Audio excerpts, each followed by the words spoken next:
So the format of the next couple of minutes is just an easy, informal question and answer session. I've got some talking points here. We'll get them started. We've got mics here for all those of you who may have an agreement, maybe disagreements. Everything's on the table. And anything to add to the conversation, please raise your hands and we'll try and get a mic straight up to you. I'd like to start by asking Pawanji, you and Jeff. When we talk about students in India, we talk about a hunger in the belly, especially students who don't always have access to the best quality education, how they're hungry, how they are eager to get their hands on the best education. How do you believe, Pawanji first you and then Jeff, that we can ensure that as far as education is concerned, it's going to be a level playing field?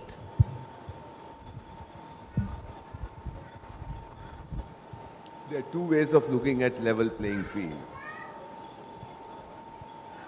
If I'm hungry and you're hungry, and there are very limited number of bread around, so I give you 3 and I take 3, and that is equality. The other is that I find out how hungry you are, and if you want 4 and I'm satisfied with 2, that is also equality. So the point is, what do you look at? Right. Do you look at what is outside, Right. and then decide equality, or do you look within and then decide equality? Right. So I'm one which looks at equality differently. Right. I don't think every child is the same. Right. I do feel very strongly that every child is unique. And there are uniqueness at very different levels, at the individual level, at the cultural level, regional level. We have to take all that into account and then decide what is best. Right. And that's a very important point, because like we said earlier, there's no one size fits all. You need to make sure that you are providing what each student needs. Jeff, what's been your experience like in an American in Cambodia? How do you sort of tune yourself to their cultural issues, what they need, the fire that's within them, and how you satisfy it? I guess first of all, I think there really is a hunger for all students want to learn. They want the best education, and I think an excellent way to think about this is to provide a curriculum, to provide activities that are engaging and meaningful to those students, to figure out what their passions are, what their interests are, what they're good at, and try to develop activities in a curriculum that can accommodate that passion and that desire. And part of that, I think, is also about training teachers to be able to do that. So a big part of it is helping the educators in the country understand what that means, and then providing the activities and the kind of curriculum that allows for it. Right, right. Yeah. Barbara, to you, you mentioned this little girl who was protective about her brother, knowing the challenges that he faced and the responses he was getting. Now, people of my generation would perhaps be familiar with the fact that our classrooms in India, when we were growing up, weren't really inclusive. If you had a certain challenge, you just didn't make the cut. And unfortunately, you just fell out along the way. Increasingly, we're seeing that there are efforts to make that change, to try and see that there is something for everyone and everyone comes out of that. What's been the one big learning for you when you sort of when we talk about inclusion? You see, the biggest thing is that what schools have done in the past, and still do actually, is, as you say, one size fits all. Now, one size actually fits none. You've got to get that in your head. It doesn't suit to have one school that says this is the way things are going to be. Right. We've got to flip that completely on its head and say, what is it that this young person is bringing to the school, and how can we as a school nurture that strength and gift that child has? Right. That's the big difference, isn't it? Right. That's the difference. Right. Because we haven't done that in the past. Right. What we've said is, you're bright, you're not, you're really not. Right. You really, really are not. Now, that is not good enough. And you'll know, if you're parents out there, that your kids are all different from each other. And they all deserve the same chance that they get into the school. The one thing that I have insisted on in our school is that we only talk to the students about their learning, that we have conversations as teachers that really matter for kids. Right. So it's made a big difference for us. Right. And we don't stream kids into classes. Right. We actually have, every kid can go into any class they choose to go into. I think we just we've got to flip it. So students don't come in and we say, hey, what's wrong with you? We can fix you up. Right. So that students come into us and we Right. say, hey, what's your strength? Right. How can I nurture that strength? Right. Melissa, to you, increasingly we see that schools, the system's becoming very result oriented and very academic result oriented. So many of our students top whatever, which is just numbers, pure numbers. They got, they maxed most of their papers. How does one get a society to break out of it, to think out of the box, that there's so much more to learning than just those numbers that you see on that report card? Well, that's something that we struggle with and we focus a lot on at High Tech High. One thing that we're trying to do is to really shift the mindset around data and how data informs education. Currently, at least in the US system, the data point that is the main focus are test scores. And at our school, we look at test scores. We have to. But they are one of many, many different measures that we look at to determine if what we're doing is working. And the test scores are sort of at the bottom of our list of the things that we look at. We look at things like the work that our students are doing, the exhibitions, the presentations of learning that our students give twice a year, their student-led conferences.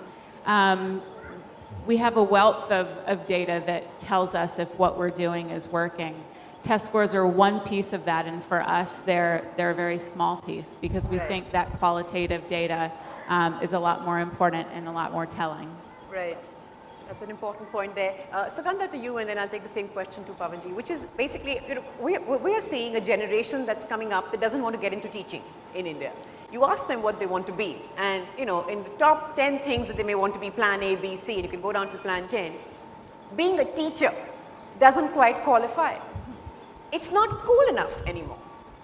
Why is that happening, and what did we do wrong, and what should we do to fix it?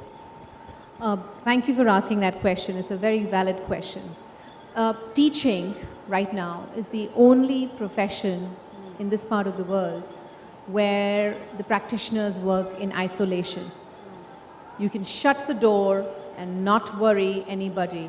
You have written a lesson plan. You have ticked on the boxes.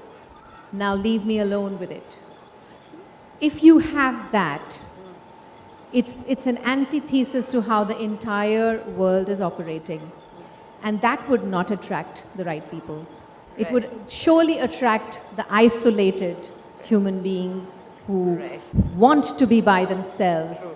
And that perhaps is not the best preparation for these children to have a role model who is an isolated learner, probably not even a learner. Okay? So I think the most important thing that needs to happen, and our endeavor is to be part of that, is to make teaching and learning, and not having that teaching and learning as an assumption that they happen together, but starting from making sure that we attract the kind of people who want to work with others. So it's not good enough to love children, it's not good enough to love the subject. You've got to love your colleagues. You've got to love the parents, you know. So there is a lot that needs to happen. There is a lot that needs to happen in terms of the advocacy of teachers, and I think this is one of the reasons we recently went to the Delhi University and had a fantastic interaction with the fourth year bachelor's in elementary education teachers. And they were delighted because these teachers come with, they all go to the sort of very poor schools to get their teaching experience. But when they get jobs in these fantastic infrastructures laden schools, they're taught one thing: leave what you've learned in that college alone. Right. We do it this way. Right. We have been doing this way from the past 20 We know years. what works. Absolutely. Follow. It Right. gives us the admissions. The parent, the child, their own grandchildren keep coming to us. We don't want to take a risk. Right. So we're basically generating a generation of people who are risk averse, Right. who are isolated. Right. And I think the moment that picture of education and It's going teaching to change. changes, Right. I think that needs to change now, Right. so that we make this whole profession Right. cool.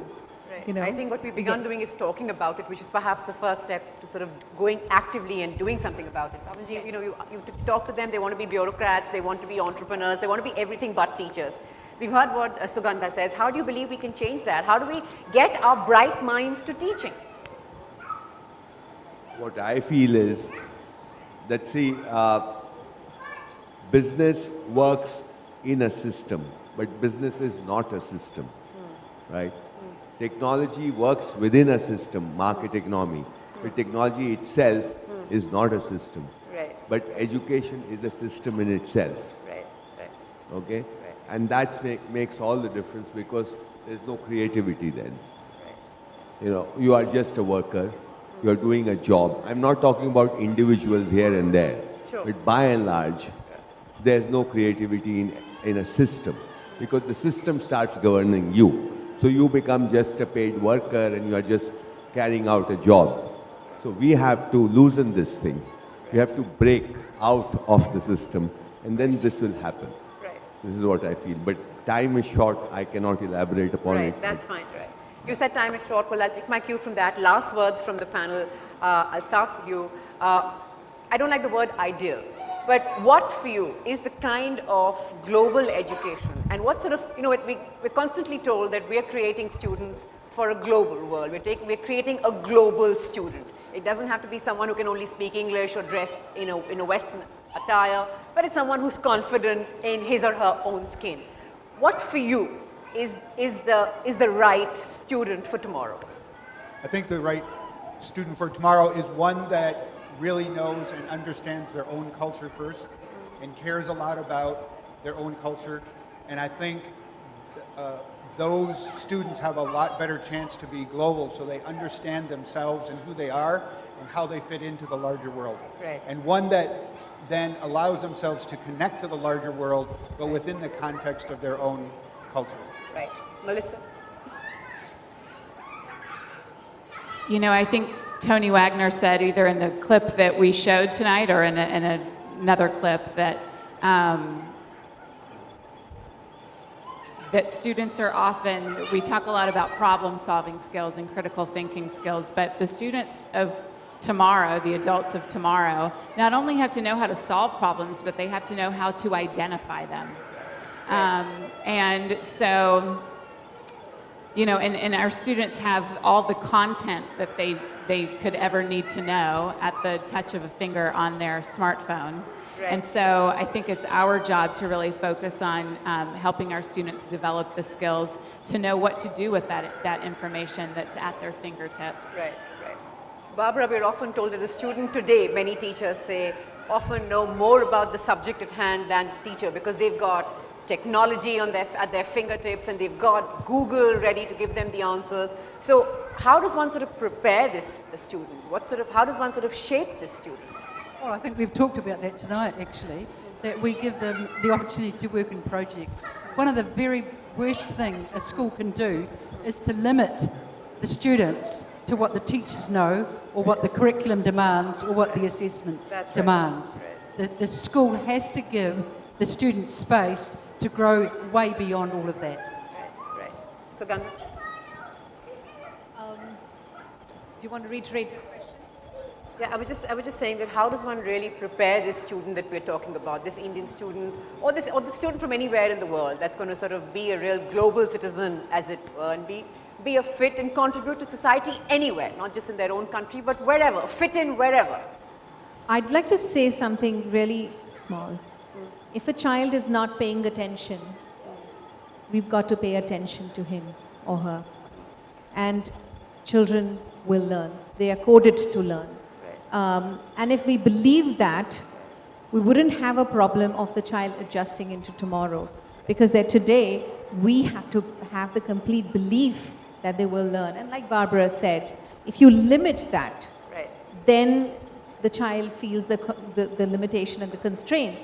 Whereas if you celebrate that Right. and take him to the curriculum rather than thrashing down the curriculum down the child's Right. throat, Right. I think that you've got to lead the child into learning through the way that the child shows us. Right. I think that is an important aspect Right. to this. Right. And every child has the innate ability to do that. Right. So am I looking for a particular child? I'm looking for every child. Right. I'm looking, and a lot of times actually, I've talked about great pedagogical inputs in many different schools around the world, and we've spoken with parents in India and teachers in India, and they say, ye India mein nahi chalega. And the thing that I believe is every child has the same rights and the same sort of potential. So Right. for me, every child is ready for tomorrow. Right. They just need to celebrate today with us. Right. Wonderful. We just need to be able to spot that. Wrap this for us, Pawanji. See, I feel that it all depends on how you look at this tomorrow. That's true. You know, Yeah. it's not the same for everyone. Sure. And some of us want to change the tomorrow from Right. today, Right. you know, and change it for a better tomorrow. Right. And that better tomorrow may have a completely different direction from the way it has been going from yesterday to today. Absolutely.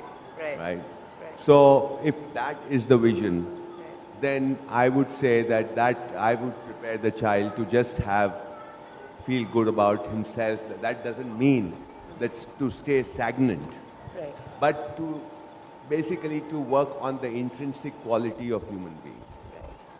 You know, so I will make a distinction between the transitory, the temporal, and the eternal realities, Right. the eternal principles, and I would deal with both. Right. And also, I would like him or her to be comfortable in his own skin, Right. you know, wherever he goes. Right. So comparison has to go out. Right. You know, today we are living Be in a yourself, world don't of try and be comparison, somebody else. and we always evaluating ourselves as against others. If Right. we can be comfortable in our own skin skin, the way we are, Right. and feel good about ourselves, I think a lot of things get solved. Right. The world doesn't have to be one in the sense that one direction. Right. We have lived for 300 years like that. Right. You know, it's time that we make a really diverse world Right. where there is space for every kind of language, every kind of lifestyle, every kind of thinking. It Right. need not go in just one direction. Right, which is where I guess inclusion and acceptance really comes in. But thank you all so much for taking out time to speak to us. Thank you so much. Thank you.